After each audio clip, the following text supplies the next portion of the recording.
Thank you so much for coming to watch me talk about content distribution. It's a lot of faces.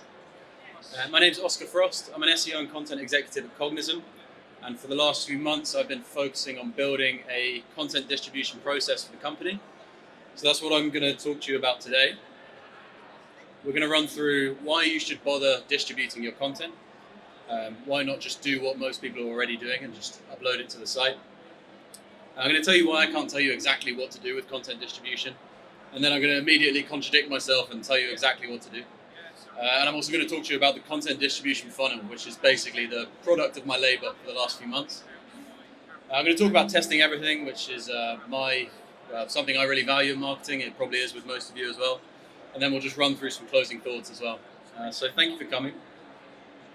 And we're starting out with why you should distribute content. So I'm going to talk you through a scenario here, which is that you're hosting this content party, and it's a really good party. Right? You've got great music, there's a DJ, you've got good food, and you sit down and they bring out your cake, and you realize there's no one there at your party, and so that's why there's a tear on your cheek, and you blow out the candles on your own. And basically the problem is that you've hosted this awesome party and you haven't told anyone it's happening. You haven't sent out any invites, and that's the problem with not distributing your content. You have this amazing product and no one to go and see it. So in contrast, we'll talk about Adrian Lopez's 17th birthday party. So this is a kid who advertised his 17th birthday party on TikTok. Thousands of people came, a bunch of them got arrested. And basically what Adrian did was he used the perfect medium to reach his target audience. So Adrian Lopez, naughty kid, but excellent content distributor. He knew exactly what he was doing. That's what we're going to talk about. So you're probably already distributing your content to some extent. Most content marketing teams will be using one or two different channels to promote their content. So it'll be something like writing an article, uploading it to your site, and then maybe writing a post for your LinkedIn channel, maybe writing a post for your personal LinkedIn channel as well as your company one. And then in a week or so, writing another post. And if this is what you're doing currently, nothing to be ashamed of. LinkedIn's a powerful channel, it's a good place to start. And it's what I was doing before I started looking into content distribution and focusing more on it. But that's probably where most people are at the moment. And you really need to start doing more than that with content distribution. And the reasons for that are that, I'll be preaching to the choir telling you how important content is in general, but if you're using content marketing, you'll be getting 434% more SERPs than companies that aren't doing so. We know how important that is. Basically, you're just present on the internet. That's where you want your company to be. And we also, that's SEMrush. And Technavio also did a study, and they found that content marketing market is expected to grow at an annual growth rate of 16%. So that means that every year they're expecting 16% more investment in content marketing, which makes those SERPs 16% more difficult to achieve. It means you have to work 16% harder to get the same results. That's what Technavio say, and then what I say is that it's going to get harder to compete for attention. So you're going to need to be doing more to get those results and also exceed those other companies that are now starting to invest more money in their content marketing. So you need to be smarter. And that means a change in priorities. So what a lot of people are currently doing is spending around 95% of their time creating content, creating articles, videos, and they're spending about 5% of their time sharing it. It's a bit of an afterthought. I've put this on the site. I need to make sure that our current followers can see it. So they're spending about 5% of their time doing that. What I propose is spending something closer to 75% of your time creating valuable content and around 25% of your time distributing, repurposing, and sharing that content. So that's more or less where Cognism are at the moment. We've got a split of about that much. And I'm focusing on that content distribution side. And what that means is that the content that you're creating will go further, which is what we want. So what do I mean when I tell you I can't tell you what to do with content distribution? What I mean is that I can't stand here and say to you, go and spend an hour on Reddit every day, or go and spend an hour at different events, or something like that, because you're going to have a different market to me. I don't know how you're going to be able to reach your target audience. I don't know where they live. I don't know how you can find them, and there's not a one-size-fits-all distribution process which is guaranteed to work. So I can't tell you exactly what to do. What I can do is tell you how I've gone about building a content distribution model which has gotten better over time. So I've been able to work on it, measure things, optimize it, and it gets better. So that's what I'm going to do today. I'm just going to talk you through the process that I had setting up a content distribution plan, the content distribution funnel itself. I'm just going to tell you how you can basically get there and improve the distribution that you're currently doing. So do this. The first thing you should do is review your current distribution channels. So what do I mean by distribution channels? I mean any medium you use to tell people about the content that you're creating. So LinkedIn is a big one for a lot of B2B companies.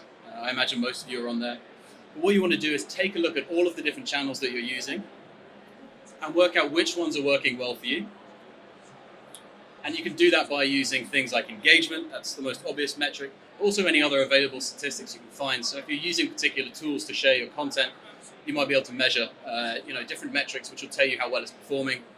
And basically just try and get an idea of what channels that you're currently using, how well are they working for you.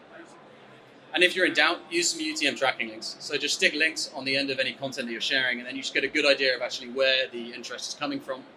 Maybe some of you guys are already doing this.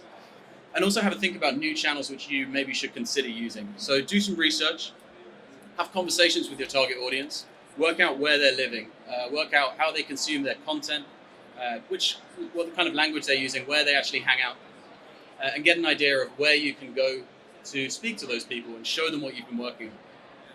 And also take a look at what your competitors are doing. They're always a good source of information.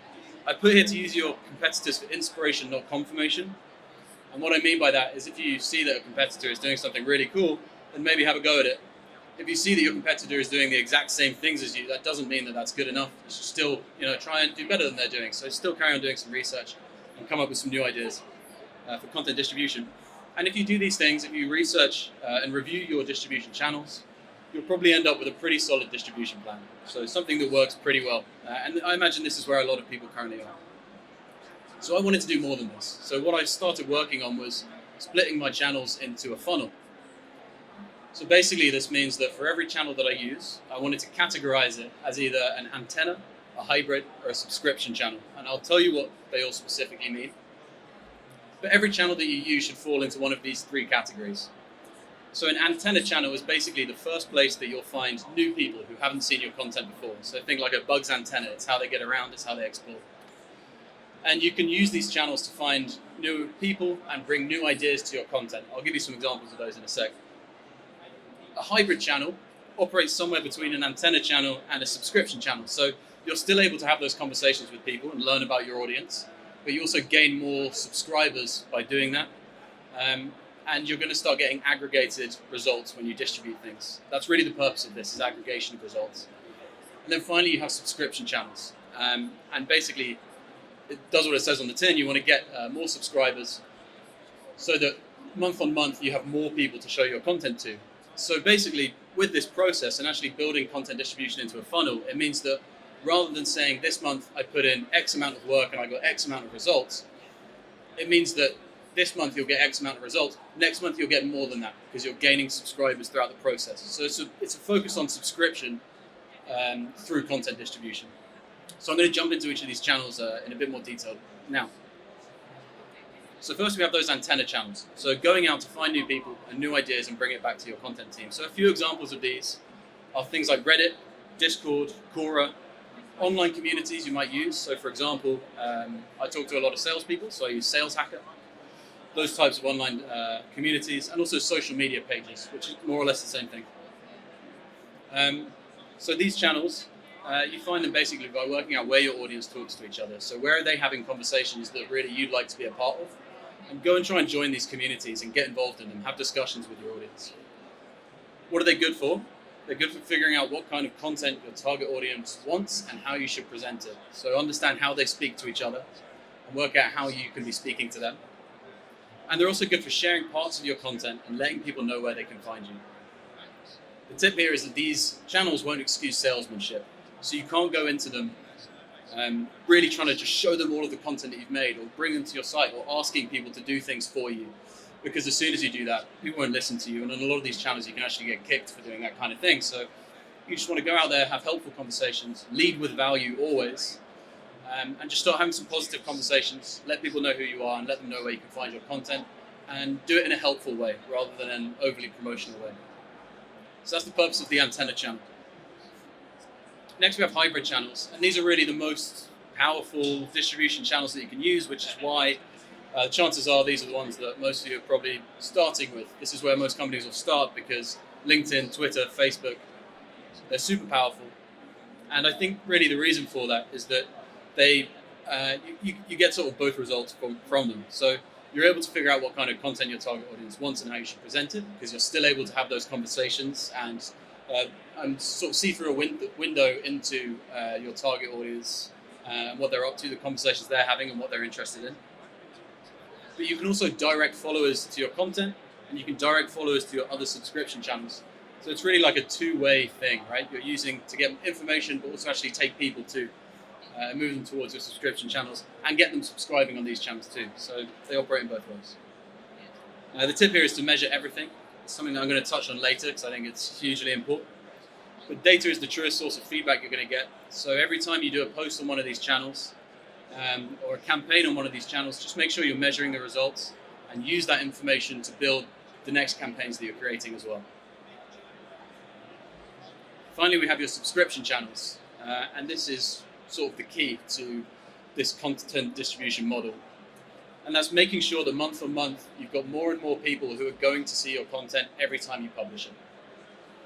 So examples of these could be YouTube, newsletters, which is something I'm building out at the moment, podcasts, TikTok, obviously a big one this year, WhatsApp groups, and owned communities. By owned communities, I mean communities that you've set up yourself. So you'll see some companies are now running their own Slack communities or Facebook groups, that kind of thing. So communities that you own month to month, you can get more subscribers, and you can use these channels to promote your content and direct people to the content that you have, or basically wherever it is that you want to get people. So if there's a resource you're trying to promote or something like that, this is a really good way to direct people there and get those aggregating results month on month. So they're good for promoting content events, basically whatever you want to promote. They're good for keeping an engaged audience, and they're also good for aggregating your content distribution wins. A tip here is that your audience don't owe you anything. This applies throughout the funnel, any channel that you're using. So as soon as you stop providing value and it becomes about you and, help me do this, or we want you to look at this, or please do this for us, then you'll start losing people. They'll look somewhere else. People want to get value. And the good thing about content is that if you're doing it right, you can give value whilst also gaining something from the audience. And that's really sort of the sweet spot you want to be hitting. So valuable content that also actually directs people towards your page. So focus on value first every time. And then the last thing we have here is repurposing. So this is really worth noting because once you start using multiple content distribution channels, you want to make sure that you're not just reposting the same content across all of them. Because each of these channels uses a different language. You can't talk on Twitter the same way you talk on LinkedIn because it's a different kind of audience. You're talking to people in a different setting. So don't just repost your blogs across every group. Again, it's the kind of thing that can get you kicked out of some of those antenna channels, and also it's just means that on very few of those channels you're actually going to really resonate with your audience. So also don't spam online groups with clickbait and links to your articles, hoping to trick someone onto your page. Your audience are going to see that coming from a mile off because so many people are doing it. You'll see as soon as you go through these Facebook groups that there'll just be hundreds of links to people's articles, and it'll say, I've written something about this, even though no one really has asked for it. So work out how all of the channels work out how people like to communicate with each other there, and share your content in a suitable way. Share it in a valuable way, and try and respond to people and share ideas that they're actually after. So just aspects of your content rather than whole articles. Just go out there and help people, and then through the conversations that you start having, direct them towards subscriptions and that kind of thing as well. Now we go on to testing everything, so something that I think is very important. So here's an idea of the testing that I do just for one of the channels that I use. So this is for LinkedIn, the company LinkedIn page, which I run. So what you can see there, top left, that's the results from every single post that I do. So every time I do a post on LinkedIn, and you can get technology that'll do it for you, but every single post that I do on LinkedIn, I'm measuring the impressions, I'm measuring the engagement, I'm measuring the type of post it is, and I'll introduce new types of posts every month depending on what's working. And I'll measure the time of day that I've posted it as well, just so I can get an idea of what works. Time of day is the kind of thing you might be able to find online, but again, remember that your audience isn't the same as my audience. I can't tell you what's going to work for you. So work it out for yourself, measure things, and work out what's popular. The next thing I'll do at the top, on the right-hand side here, is at the end of the month, I'll take the averages for everything I'm trying to measure. So you can see here for the different types of posts, I'll work out the average impressions, the average engagement, and then I'll use this information to do the bottom left, which just come up with some ideas for the next month. So what's working well, what should I double down on, what's not working well, which I need to either change or get rid of, or just make some tweaks to. And I'll come up with some solid plans and I'll stick to those for the next month. So this is basically how you do it. Measure your activity across every important distribution channel. I've said important there because I don't mean everything. I mean, it would be crazy for you to start measuring, every conversation that you have everywhere, because you don't have time for that. But if it's a channel that you want to improve, then just make sure you measure it and actually use that information to make some changes. At the end of it, and each month, take averages, then come up with some new strategies based on data and research that you've done throughout the month, and some new mediums, ideas, things you haven't tried yet. And figure those out from conversations with your customers and conversations with your target audience. At the end of that month, measure it again, repeat the process. And just double down on the things that are producing results, and also be ruthless with the things that aren't. And I'm not saying here that as soon as something doesn't work, cut it off, but try and do something different. And even if it's a real sort of product of love, something you've really worked on for like a month to get it running, if it's consistently not giving you results, you've got to know when to say, this isn't working anymore, I'm going to try something different. So that's a big part of it as well. And if you're able to do all of these things and improve over time, then you're going to end up with the only distribution plan you're going to need. And it'll, month on month, become more and more relevant towards the audience you're trying to reach and the way that you should go about doing it. It'll get better and better. So I've got some closing thoughts for you. Quick recap. So why you should distribute, basically because it's going to keep getting harder and you need to be on top of your game. I can't tell you what to do. I can't tell you specifically how to spend your time. You're going to have to figure that out yourself. Sorry. But try something like building, like separating your channels and putting a bit more thought into how you actually need to operate across each of them. What each of them are actually doing for you as a company. Think about the direction that you want people to be moving through your content. And then just test everything. And that's the most important thing I can stress is at the end of every month, work out what's worked, make some changes. And if you can't dedicate someone entirely to the distribution, I understand that we're in a bit of a fortunate circumstance where we've been able to do that. That doesn't mean that you shouldn't still be doing these things if you can. So one thing I recommend is have a senior member of the team overlook content distribution and allocate the distribution channels between members of your team. So let them own the metrics. Let it be one of their KPIs, something that they work towards. So let this person, work on increasing the number of LinkedIn followers you have, or the amount of engagement you're getting on a different channel. And focus on the most important channels. So, I don't want you to go away from this and think, I need to be on as many channels as I can possibly do and then actually end up posting on them sporadically. If there are 3 channels that work really well for your company, then focus on those 3 channels. And just make sure that you're putting that extra thought into making them as valuable as possible for your company, rather than just dispersing yourself too far and actually not being able to measure things and improve it as well. Lastly, I just want to say that Cognism are hiring, so if you like the sound of some of the work we're doing, send a message to alice.dc@cognism.com, or just check out our hiring page on the website. We're doing cool things. And if you have any questions, I'll take them now, or you can come and find me afterwards. Thank you.